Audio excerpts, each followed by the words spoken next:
5 अगस्त को भारतीय संसद ने कश्मीर से 370 हटाया। भारत में खुशी की लहर दौड़ गई और लोग तिरंगा लेकर सड़क पर आ गए। तो उधर पाकिस्तान और पाकिस्तान के प्रधानमंत्री इमरान खान खूब हंगामा कर रहे थे और दुनिया भर में चिल्ला चिल्ला कर कहा कि मुसलमानों के साथ भारत सरकार ज्यादती कर रही है और भारत कश्मीरियों को मारना चाहता है। और इसी गड़बड़ी और गुस्से के साथ पाक सरकार ने भारत के साथ कई रिलेशंस को बंद कर दिया, जैसे कि समझौता एक्सप्रेस, बस सेवा और व्यापार को बंद कर दिया, जिससे पाकिस्तान काफी परेशानियों में पड़ गया है। प्रतिबंध की वजह से जहां फायदा होना चाहिए उससे ज्यादा पाकिस्तान को नुकसान हो रहा है और प्रतिबंध की वजह से फल सब्जियों के दाम आसमान छू रहे हैं और सब्जियों के दाम सुनकर लोगों के माथे पर पसीना आ रहा है। पाक लोगों की माने तो प्रतिबंध लगने से बेहतर होता कि कश्मीर को लेकर विरोध होता, लेकिन प्रतिबंध नहीं लगाया जाता। अब तो ऐसा मौका आने लगा है कि लगता है कि चूल्हे ठंडे होने की नौबत आ गई है। भारत से सारे संबंध तोड़ने के बाद पाक सब्जी मंडियां जैसे कराची, इस्लामाबाद और लाहौर का ये हाल है कि अगर आप दाम सुन लें तो तुरंत गश खाकर गिर जाएं। कराची सब्जी मंडी की बात करें तो वहां पर टमाटर 500 रुपए किलो, करेला 150 रुपए किलो, दूध 250 रुपए में 1 लीटर, हरी मिर्च 150 रुपए किलो बिक रही है। तो आप अंदाजा लगा सकते हैं कि आखिर भारत से संबंध तोड़कर पाकिस्तान अपना ही नुकसान कर रहा है, भारत का नहीं। वहीं पाकिस्तान के लोगों का कहना है कि इमरान खान नौसिखिया प्रधानमंत्री हैं। ये ना तो भारत को और ना ही अमेरिका को, दोनों को ठीक ढंग से हैंडल नहीं कर पा रहे हैं और इसी का नतीजा है कि कश्मीर पाक के हाथ से निकल गया और बेवकूफी की वजह से आज पाकिस्तान की जनता को भारी नुकसान उठाना पड़ रहा है। तो आप समझ सकते हैं कि पाकिस्तान में हो क्या रहा है और जनता महंगाई से मरने की कगार पर आ गई है और इमरान खान और उनके मंत्री और संतरी भारत से युद्ध और परमाणु बम की बात कर रहे हैं और कह रहे हैं कि युद्ध होगा। मूर्ख को समझ में नहीं आ रहा है कि युद्ध किसी भी चीज का सलूशन नहीं है और ना ही बैन। आपसी मसला है, उसे बातचीत के जरिए हल किया जा सकता है, लेकिन पाक है कि मानता ही नहीं।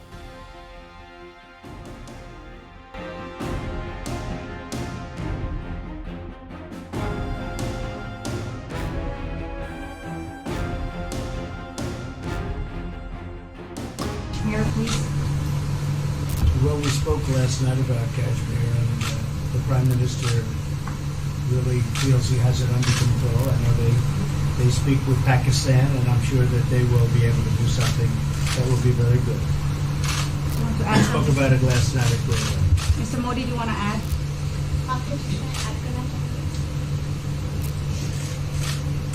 भारत और पाकिस्तान के बीच कई बायलैटरल इश्यूज हैं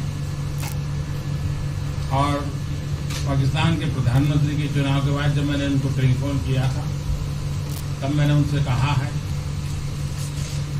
कि पाकिस्तान को भी गरीबी के खिलाफ लड़ना है, भारत को भी गरीबी के खिलाफ लड़ना है, पाकिस्तान को भी अशिक्षा के खिलाफ लड़ना है, भारत को भी अशिक्षा के खिलाफ लड़ना है, पाकिस्तान को भी बीमारी के खिलाफ लड़ना है, भारत को भी बीमारी के खिलाफ लड़ना है। हम दोनों देश मिलकर के गरीबी के खिलाफ लड़ें, हमारी असुविधाओं के खिलाफ लड़ें और हम मिलकर के दोनों देश की आवाम की भलाई के लिए काम करें। ये संदेश मैंने पाकिस्तान के प्रधानमंत्री जी को भी दिया है और राष्ट्रपति ट्रंप से भी हमेशा हमारे इस बायलैटरल संबंधों के संबंध में बात होती रहती है। Between India and Pakistan, there are many bilateral issues. And after Mr. Imran Khan became the Prime Minister of Pakistan, I called him up to congratulate him, and I told him that Pakistan needs to fight poverty, India too. Pakistan needs to fight illiteracy, India too. Pakistan needs to fight disease, India too. And so together, let us join our forces to fight poverty and all the ills that are facing our two countries. Let us work together for the welfare of the people of our two countries.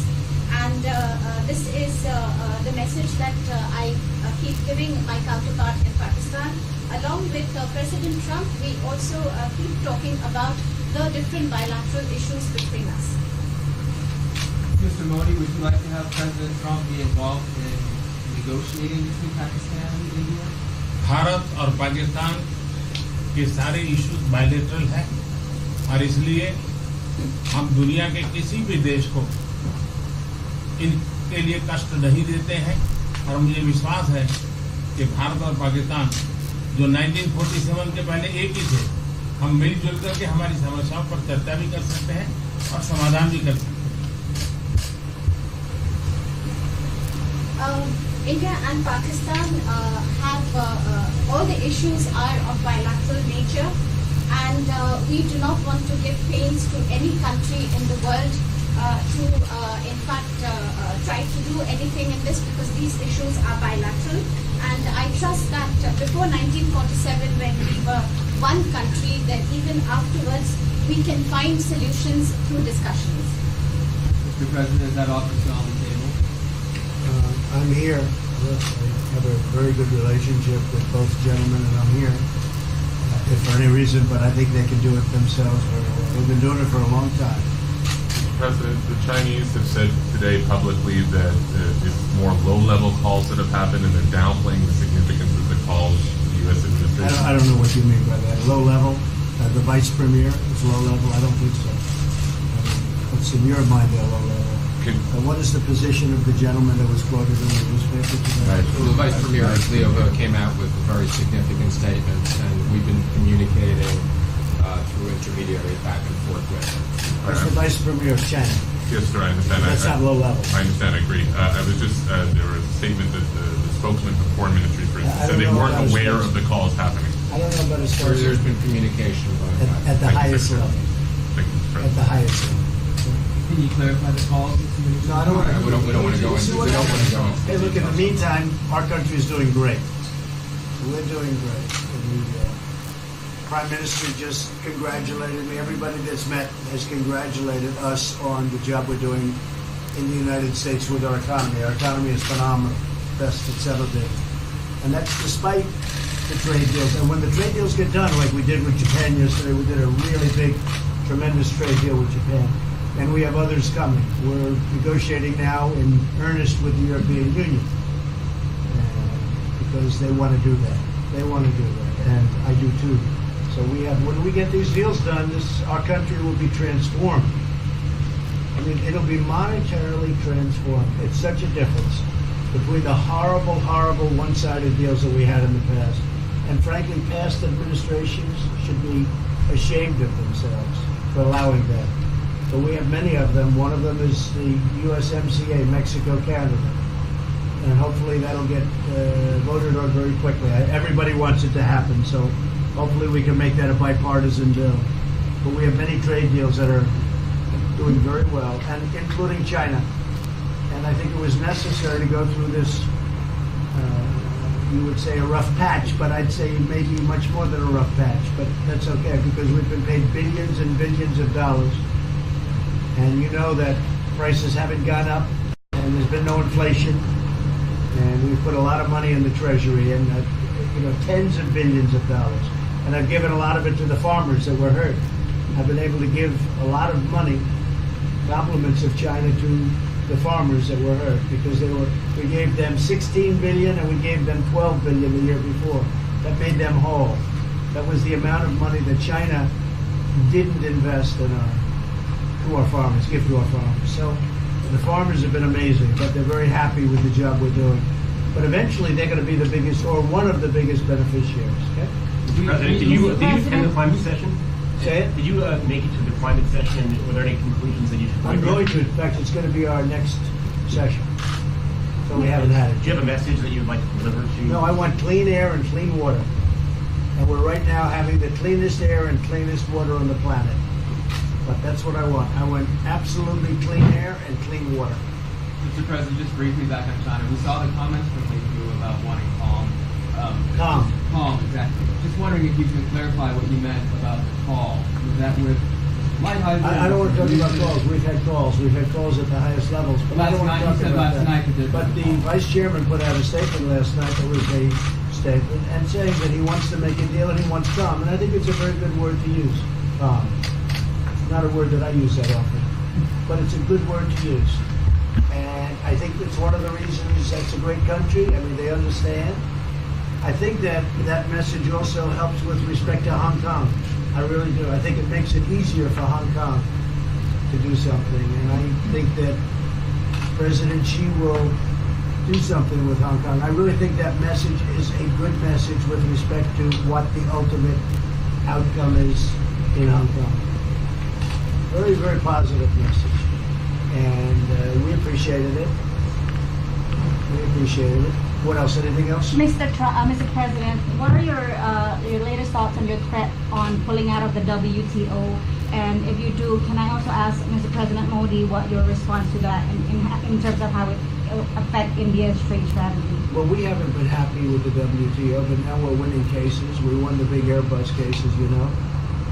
It's a tremendous case. I mean, it's billions of dollars. That was a very recent victory, and we're winning cases now. And we're being treated more fairly now in the WTO, which we appreciate. मुझे लगता है कि हम दोनों को बात कीजिए, हम दोनों बात करते रहेंगे, जब जरूरत पड़ेगी आप लोगों को जरूर जानकारी पहुंचाएंगे. He actually speaks very good English. We just don't want to talk about it.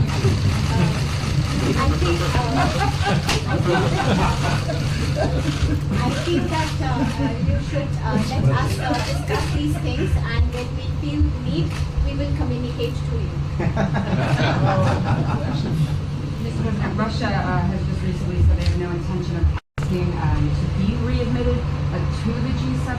However, No, I wouldn't expect they'd ask, because why would he's a proud man. He's done a real job, and why would he ask? No, it's something we discussed, and it's under discussion now. No votes or anything, but I would be inclined to say yes, and so would others, and some probably wouldn't be, but it's just a discussion. No, I would think that he wouldn't do that because he's a proud man.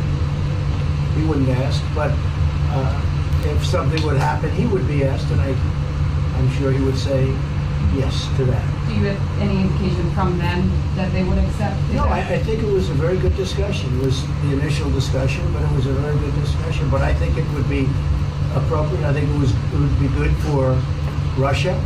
I think it would be good for everybody. I think it would be a positive. But it's just a discussion that we had. It was a very interesting discussion and very pretty even. I think ultimately people like the idea. Mr. President, what would be your message to the American people in terms of what is your biggest achievement at this G7? Well, we've had a lot of achievements. We have an achievement with Prime Minister Modi because we're doing great trade. We're doing a lot of trade with India. That's an achievement. I think obviously the Japan deal is a tremendous achievement because it's one of the biggest trade deals and it affects directly our farmers. Even the fact that he's taking all of the excess corn that China didn't take. Hundreds of millions of dollars worth of corn, and he's buying that. Japan is buying all of that corn at a fair price, and that was great. So that was very important. I also think that unity is very important. We had a very good, despite you read the newspaper stories, the stories bear no resemblance to what's taking place. You saw me with Chancellor Merkel. You saw me with all of them. The relationship is great. We have 7 nations. In addition to that, we have other nations like India and others that came in. Australia came in, Scott. We have a lot of people came in. And I'll tell you, that it's been total unity. What would be the There's been area of most unity, There's been no sir? dissension. There's been no fights or arguments. There's been no anything. I mean, there's been great unity here. And honestly, the papers haven't reported how good it's been. So what would be your most common ground? Is it climate change? Is it gender equality? I think we have a lot of things, but I think really the unity, the fact that we're all getting along so well, I think is one of the big takes from this. We really have good relationships, and we're doing a lot about a lot. Okay. Just so we get our reporting right, I'm going to give it one more crack on China. When you were referring earlier to the Buddha statement, which we all saw, did you mean to say that there was also a call last night, or was there not actually a call last night? There were discussions that went back and forth, and let's just leave it at that. Last night, and before last night. Yes. With China. Last with China, and before last night. Numerous.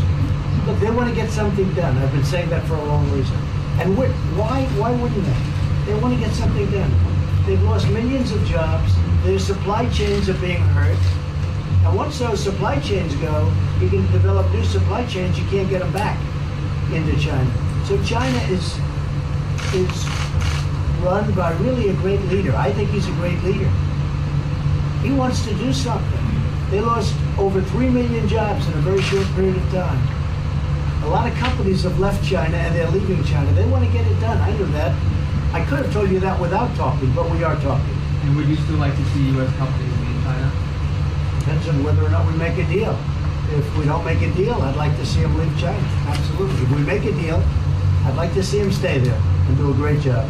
Mr. President, on the Afghanistan peace talks, do you have an updated timeline? Are there any snags? No timeline, whatever it is. We're no rush. I mean, we're there. We're really a peacekeeping force more than anything else, frankly. And said we could win that war in a very short period of time, but I'm not looking to kill 10 million people. Okay? And we are working along with the Taliban, with the government, and other people too. And we'll see what happens. No timeline. Thank you very much. We're going to be doing a news conference in a little while. Just one more thing. If you need one, do you need one? I don't think you need one. I mean, I can't imagine any other question. I just want to thank the Prime Minister. He's a great leader right here. Would you allow him to have nuclear Great weapons? election result. Would you allow him to have nuclear weapons, sir? Thank you, press. Would you allow India to have Thank you, nuclear press. weapons? Thank you. Thank you, press.